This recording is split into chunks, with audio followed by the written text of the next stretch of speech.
and everyone is a freelancer and a contractor. In Gillage, everyone is essentially a contractor. Everyone makes their skills available more flexibly and has more control over their time, from the real estate agents to the writers to the CEOs. People won't spend decades working in a job simply because it was available to them when they were young. Each person will be a one-person business, forced to ask, what do I offer? What are my skills? What am I open to learning? What am I going to get passionate about and interested in? Then these people will decide which of their friends' projects they will contract themselves out to, and for how long. People will work in batches according to their schedule.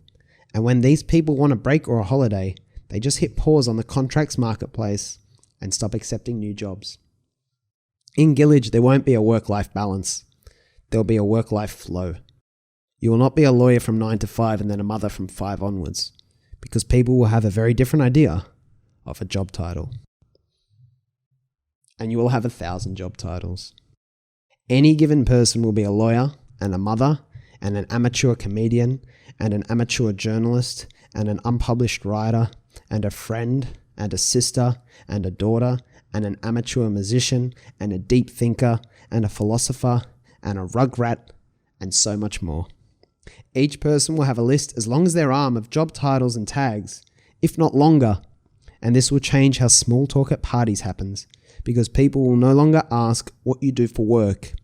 Instead, they'll ask, what are you working on at the moment? And people will no longer ask what you do for work.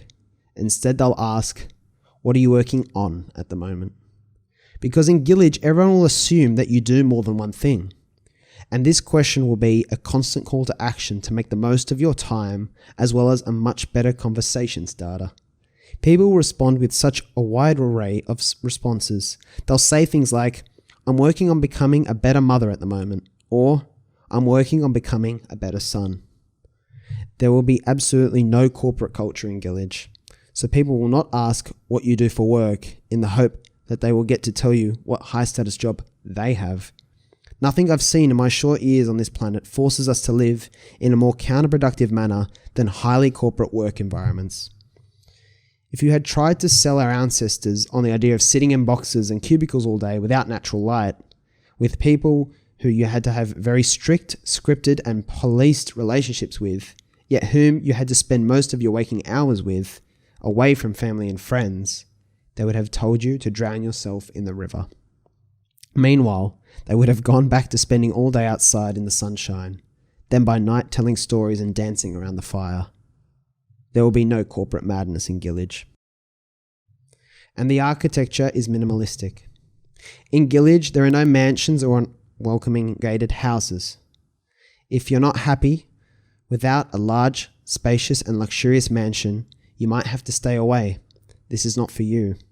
Instead, Gillage is decorated with minimalistic, modular, creative homes. They are cheaper. They are faster to make. They have more mobility. Their design is more creative, artistic, and stimulating. There's a light on the outside.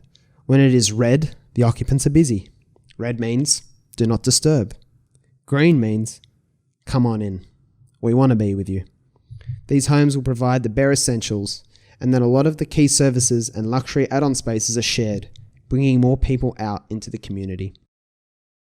And everything is localized, and old currency is phased out over time.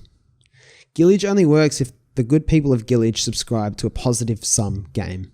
They must truly believe that a rising tide lifts all boats, that they help each other with their projects, that they take an active role in supporting one another and getting to know one another. In Gillage, the wall between strangers and friends does not exist. Everything becomes localized and self-contained. The produce, the investing, the industry, the community, they are all located within a tight radius. There is no need for long commutes or traffic. The base essentials are all within walking distance. This all sounds like it is not viable economically, but in this village, the competition to be the best is abated. The only competition is what I refer to as utilitarian competition, the competition to provide the most value, to contribute the most to others, and not others on the other side of the world who the people don't understand at all. The people who are local, who we understand completely. and an education about meaning is made available to all. People are taught how to build meaning and what actually builds meaning. They're taught about the pleasure treadmill. They're taught about Maslow's hierarchy of needs, the comfort ladder, and the luxury trap. They're taught about the robust finding, that is the happiness curve. And they're taught about the very predictable phenomena of the expectations gap. They're taught that social connectedness and a deep sense of community and belonging are the most predictive features of objective, good quality of life. They're taught why they feel lonely at Christmas and on New Year's Eve. They're taught about Astro the dog who doesn't speak English, yet runs 90% of their brain. They're taught about their psychological biases and why they so often feel bad when they think they should be feeling good. They're taught how to find and fill their time with the things that provide substance and meaning to life. They're taught how to master Astro the dog and take control of their lives.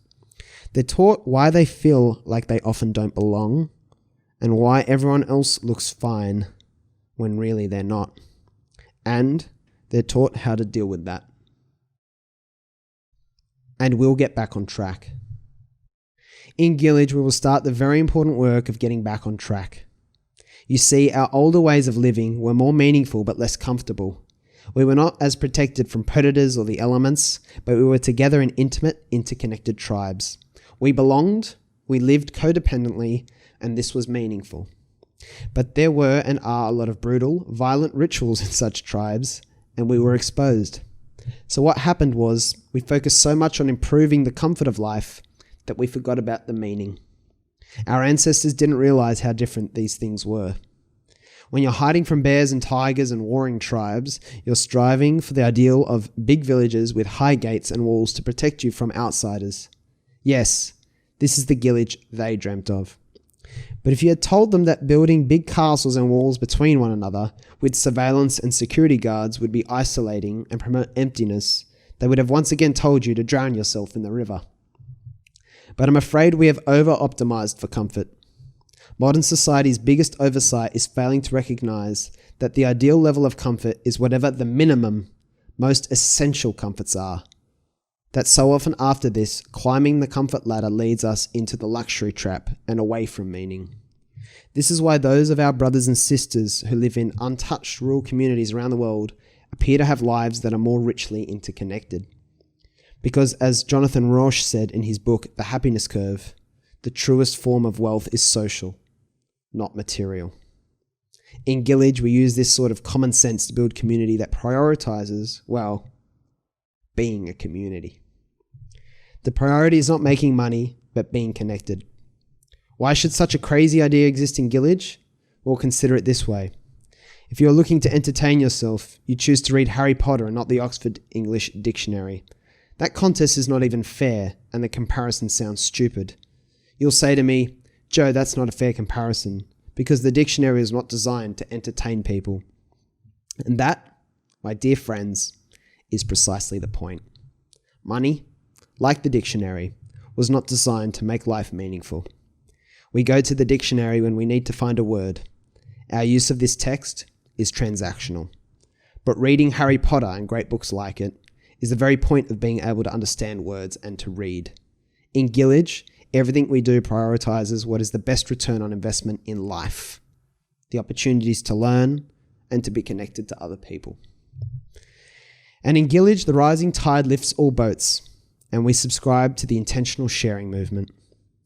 Being the one who had the big idea seems to be the very point of being an author, inventor, or entrepreneur. Many will disagree with me on this, but I think we need to focus less on ownership, my idea, and more on quality, what is the best idea. But in Gillage, the rising tide lifts all boats. People care more about seeing great things happen than being the one who made the great thing happen. People in Gillage are very content with playing a backstage role in a grand production and don't have to be the star of a one-man show. I'll tell you this, the greatest source of motivation is intrinsic motivation. Intrinsic motivation means you would sing the song or perform your show to an audience of none. That you would simply do it for the love of doing it, requiring no external praise or validation from anyone. But if one or two people came to your show, it certainly is a bonus, and you get more joy. But you will not get much more joy from having one or two people see your show as you would from having 100 million people see your show. You would rightly find widespread attention a diminishing return. In Gillage, there are two important questions. The first, what to you is so worth doing that the mere act of doing it is reward enough? That is, what would you happily perform for an audience of none to an empty theatre? The second, what to you is so worth doing that you would be a backstage member to someone else's grand production, that you would receive no credit at all? But these questions are just a useful trick for the good people of Gillage, because what this creates is a fairer marketing system, where things that are worth sharing and supporting actually get shared and supported. And people don't promote bullshit or try to sell you magic beans. People help each other, not expecting to get help in return, but knowing that these symbiotic relationships will inevitably return more anyway. Yes, people in wider society are so used to going it alone, to doing their projects solo, so low that no one sees or hears of them. In Gillage, it is almost the opposite. Life is so interconnected that good ideas and creations are sucked out of you and into the world. This is a welcome alternative to the current state of affairs, where trying to be creative and innovative feels like pushing shit uphill. People are so interconnected and ready to share good things that the barrier is lower. With a rich network of second-degree connections, you very quickly find the people you need and the smallest viable audience for your great work. And there are no limits. Everyone lives the thousand doors system. In Gillage, children do not inherit fear from an industrialized culture. The determination to try until they get it right that is present in infancy is retained and galvanized. These children will not have to unlearn their limitations because they never learn any bogus limitations at all. They learn to embrace uncertainty rather than to fear it. They're taught that opportunity lies buried in uncertainty, and so they learn the disciplines of scientific thinking, artistic creativity, and investing so they can harness uncertainty to their advantage. They're given permission to think they can do anything because once you think this way, you can. They're given permission to think without the box, and so they don't have the craving towards certainty that is so rife and poisonous everywhere else. That is, not everyone grows up competing to become a lawyer. And religion and spirituality are fluid, not evangelical or institutional. In Gillage, religions and spiritualities of any great variety are welcome, but ritual-heavy institutions are not. Any church, temple, or mosque must embrace uncertainty and adapt the flavour of their beliefs to the open-minded philosophy of the town. No one can claim they are the one who is right and live without doubt. The only people welcome in Gillage are those who are open to education and who are open to showing themselves to be wrong. Religious and spiritual beliefs in Gillage are changed to be more relevant to more areas of life, to the new and developing. And no one fears death. Anthony DeMello taught us that one sign we're awake in this life is that we don't care about the next life. He taught us that eternal means timelessness and not endless time. The good people of Gillage live by this, and they use their time well. For this reason, they never fear death. And everyone lives by and adheres to their MVL.